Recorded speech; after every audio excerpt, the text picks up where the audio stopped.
malade. J'ai été malade. C'était bien.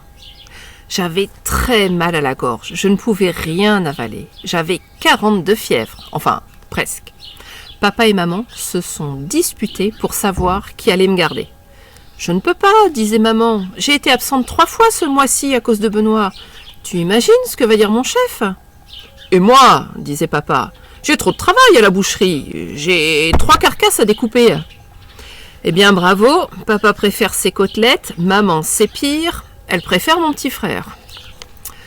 J'ai dit, ne vous inquiétez pas pour moi, de toute façon, je vais mourir, comme ça vous serez tranquille. Mais ne dis pas de bêtises, a dit maman, c'est juste une angine. Ne t'en fais pas, a dit papa, on va trouver une solution. J'ai quand même pleuré, mais ils étaient rudement embêtés, c'était bien. Finalement, maman est restée pour la matinée. Elle m'a dit « Reste au lit et dors. Je vais en profiter pour nettoyer la cuisine. » J'ai fait des « Ah » parce que j'avais mal à la gorge. « Je t'apporte un citron chaud avec du miel, d'accord ?» a-t-elle dit. J'ai tout renversé. Mais c'est pas de sa faute, le verre était brûlant. Elle a dû changer les draps et la couverture. En attendant, je suis allée dans le lit de papa et maman. J'ai essayé de lire, mais j'ai attrapé mal à la tête. Maman m'a donné une aspirine. Mais ça m'a fait vomir. Alors, elle a dû changer aussi les draps de son lit et nettoyer le tapis. Je me suis installée au salon, sur le canapé, pour regarder la télévision. C'était l'heure d'amour, gloire et beauté. Il y avait une fille et un garçon qui s'embrassaient. J'ai imaginé que j'étais à la place de la fille et que le garçon s'appelait Lucas. Comme un type dans ma classe, super mignon, avec des yeux tout bleus.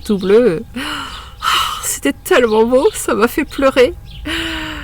Maman s'est inquiétée, elle a mis la main sur mon front. C'était bien, sa main fraîche sur mon front. Elle a dit, « Tu n'as presque plus de fièvre, tu veux manger quelque chose ?» Oui, j'ai dit, des raviolis. J'en ai profité parce qu'elle ne fait jamais de raviolis, à cause de mon frère qui ne les aime pas.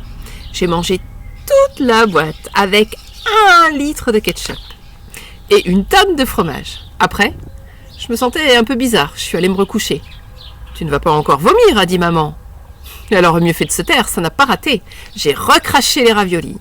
Elle a dû tout nettoyer. C'était bien. L'après-midi, c'est papa qui m'a gardée. Il m'a dit « Repose-toi, je vais en profiter pour ranger la salle de bain. » Je lui ai demandé d'installer la télé dans ma chambre. Ça a duré longtemps parce qu'il ne trouvait pas de rallonge pour l'antenne. De toute façon, il est nul en bricolage. À cause de lui, j'ai raté les feux de l'amour. Pour la peine, je l'ai forcé à jouer aux cartes. On s'est disputé parce qu'il m'a accusé de tricher. Et je suis redevenue très malade. Il a dû aller à la pharmacie chercher de nouveaux médicaments. Mais quand il est rentré, j'allais mieux. Alors, j'ai pas voulu les prendre. Il était fâché. Mais je lui ai fait plein de bisous et je l'ai appelé mon papounet. Et il a bien voulu jouer avec moi à la coiffeuse. Je lui ai fait des mèches bleues, je lui ai mis des élastiques, des petits nœuds, plein les cheveux. Il était tout gêné quand la voisine est venue ramener mon petit frère de l'école. C'était bien. Le lendemain matin, j'étais guérie. Mais Benoît était malade, une angine évidemment, pour me copier. J'ai dit à mes parents, ça ne va pas être de tourpeau de le garder, je vous plains. Et j'ai filé au collège, retrouver mes copains.